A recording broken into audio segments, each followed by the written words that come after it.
Evo,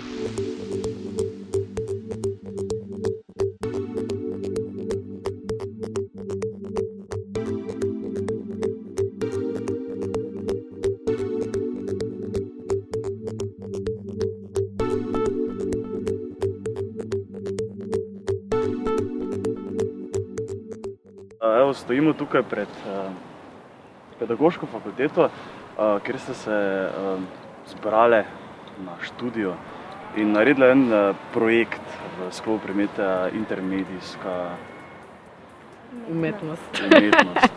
Tako je. Povej, kar začetek, ste dobili 10? Ja, pravzaprav nas je 6, zdaj 4 študiramo tukaj na fakulteti in smo dobili 10, če se ne motim, celo 2 desetki. A kar 2 desetki? Ja. Pa so bile to vaje ali? Ja, to je dejansko izbirni predmet, tako da dejansko smo celoten predmet rešili s tem projektom. Imeli smo nalogo ustvariti, vsi študenti smo dejansko imeli nalogo ustvariti nek projekt, ki bo povezoval naravo, tehnologijo, umetnost in tudi moji sošolci so imeli dobre projekte, no, ampak mi smo se pol vseeno odločili, tudi profesor je bil tega mnenja, da pač to moramo nekako še drugje izven fakultete predstaviti. Sicer smo ta projekt ustvarili tudi ker se je naša fakulteta povezala z 2 zakoncema iz Graca, ki imata Kunstgarten, torej umetniški vrt, in mi smo dejansko to delali za ta Kunstgarten projekt. In tako da smo se že na začetku predstavili v Avstriji, potem pa še na Ptuju Dnevi poezije in vina in na MFRU, torej Mednarodni festival računalniške umetnosti, kjer smo pa še spoznali Nino, ki nas je potem tudi, smo jo potem nekako vključili tudi v skupino kot kuratorico in smo skupaj tudi potovali v New York. Ja, MFRU, jaz sem bila pač letos oziroma v lanskem letu in verjetno še v letošnjem programska vodja mednarodnega festivala, letos praznuje pravzaprav 20 let. Tako da sem želela tudi mlade študente povabiti oziroma kaj v Mariboru delajo. Tako da sem šla pač do profesorja Zidarja, ker vem, da se on ukvarja s temi intermedijskimi umetnosti, torej z povezavo umetnosti, računalništva, znanosti, tehnologije. In sem ga prosila, če ima kakšne potencialne študente, ki bi se lahko torej predstavili na našem festivalu oziroma na festivalu MFRU. In tako mi je dal te punce. No? In se mi zdi, da že takrat jih je pač večer recimo objavil zelo lepo fotografijo, kaj so predstavljale te obraze, skodelice, tudi napisal naredile MFRU in Kiblex, ker sem jaz prosila, da bi bilo fajn.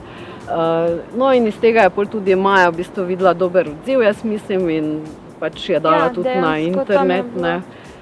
Polno umetnikov pa so rekli, ja, to je zelo fajn in pol danes v dobi interneta, če nekaj narediš, je zelo enostavno to objaviti tudi, pač na pravem mestu moraš objaviti in lahko, pač zelo dobri odzivi so bili vsega sveta in odzvali pa smo se na povabilo Carrie Hogarth, to je ustanoviteljica 3D Print-Showa, ki nas je povabila v New York.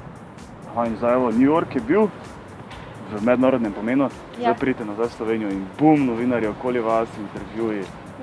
Kaj dejansko to pomeni pri sklepanju nekih pogodb, ne vem, sponzorjev, iskanju sponzorjev, partnerjev?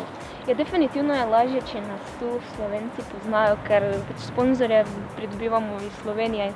Ko smo se odpravljali v New York, nas dejansko še niso tako dobro poznali in moram reči, da smo res veseli vseh sponzorjev, ki smo jih takrat pridobili, ker so nas dejansko, mi smo jim pokazali neke zadeve in so res izkazali veliko zaupanje, da so nam pol sponzorirali. To sicer smo imeli tudi uradno povabilo v New York, tako da tudi nekaj pomenilo. No. In zdaj pa seveda je vedno več sponzorjev, ker nas opažajo v medijih in mislim, da bi vedno več ljudi, tudi na splošno kakih strokovnjakov, da bi radi sodelovali z nami, kar nas zelo veseli. Ja, plus mogoče je fajn, ne, reference so to za punce tudi zame in s tem lažje mogoče zdaj bo, ne, glede na to, da se recimo ministrstvo do zdaj ni odzvalo, zdaj bo nov razpis, tako da verjamem, da mogoče za temi referencami in za tem s to medijskimi odzivi, da imamo dosti več možnosti, torej da prijavimo projekt in ga mogoče celo dobimo, ne, in s tem v bistvu nadgrajujemo, ker vseeno na koncu so finance potrebne, da se projekt nadgrajuje.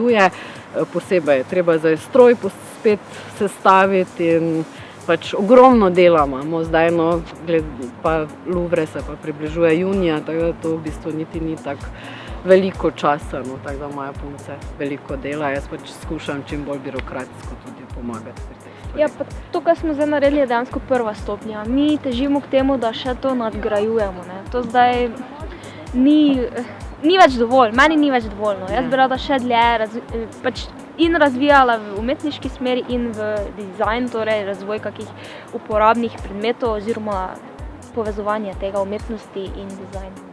To nas zanima. Pa tudi ne samo stroj, recimo tudi kakšni ročni postopki. Neka dodana vrednost še k vsemu, zato jaz mislim, da je Maja prava umetnica, ker razmišljajo tudi že o neki komercialni vlogi, ker tudi bi bilo fajn, ampak dobro, skušamo reševati. Mi smo vseeno bolj umetniki. Torej, plane imate za ful naprej. Ja, moramo imeti.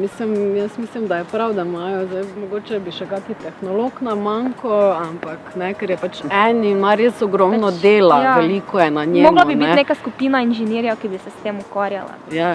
Pa tudi nekdo, ki bi se spoznal na rastline. To zdaj mi sproti spoznavamo. Vsak print, pač če uporabiš različna semena, so printi drugačni izdelek in vse je to zanimivo. V bistvu je vsak print je unikat, tako da ne gre za neko ponavljanje.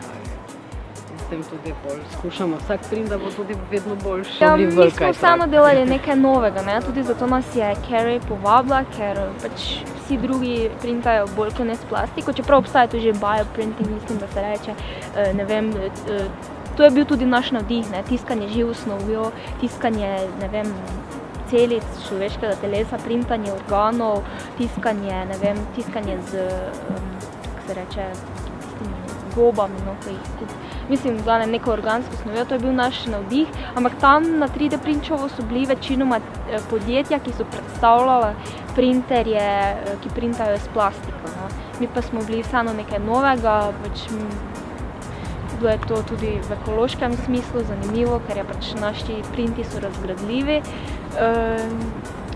Drugi pa pač plastika, ne vem, se pol reciklira sicer, ampak ni isto. Jaz sem nekako pogrešala tam pri podjetjih, da bi razmišljala v tej smeri, da bi se ti printi, ki se ustvarijo, pol tudi, ne vem, uporabnik samih lahko doma recikliral in pol z nekih predmetov, ki jih je ustvaril, ponovno s tisto snovjo printal. To še ni glih. Vsi še bolj razmišljajo nekako v dobiček. Mi pa nismo v to razmišljali in ravno zato smo ustvarili nekaj inovativnega.